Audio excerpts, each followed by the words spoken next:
اللهم صل وسلم وبارك على سيدنا محمد وعلى اله واصحابه اجمعين. ازيكم يا حبايبي؟ عاملين ايه؟ يا رب تكونوا بخير. النهارده معانا وصفه الكل بيحب ياكلها من بره، من الشارع او من المحلات.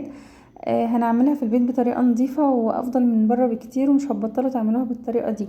معايا سجق اي وزن، معايا طبق بحط فيه زيت، 4 معالق زيت وخل، ربع كوبايه خل، و4 فصوص توم. دي التتبيله بتاعتي. بجيب التوابل كاري وملح وفلفل اسود ومكعب مرق الدجاج، وبقلبهم في التتبيله. ومعايا بصل متقطع وطماطم وفلفل. هجيب في طاسه فيها زيت على معلقه سمنه، وهنزل بالمعلقتين كده من التتبيله، اسخنهم كويس لحد ما ريحتهم تطلع كده ويبداوا يقدحوا كده شويه. بعدين هجيب السجق، انزل في الطاسة بالسجق واشوحه، يعني لحد ما يبتدي لونه يتغير كده، اشوحه على الناحيتين. التتبيلة دي بتدي للسجق طعم حلو قوي، واحسن ما بيتحمر كده في السمنة او الزيت بتبقى طعمها تحفة. عاملة زي الدقة بتاعة البتنجان كده اللي احنا بنعملها عليها، بتقلب ريحة المكان وبتبقى تحفة قوي قوي. مش هتبطلوا تعملوها بيها يعني، وهتلاقوا ريحة اصلا الشقة كلها اتقلبت يعني، وكل اللي في البيت بيجروا عشان ياكلوه. طعمه بيبقى تحفة قوي قوي يعني، عن بره كمان. هفضل اشوح فيه بقى شوية كده لحد ما يعني لونه يتغير من على الناحيتين. وبعدين هجيب عندي بالخضار، البصل المتقطع صغير والطماطم والفلفل، وانزل عليه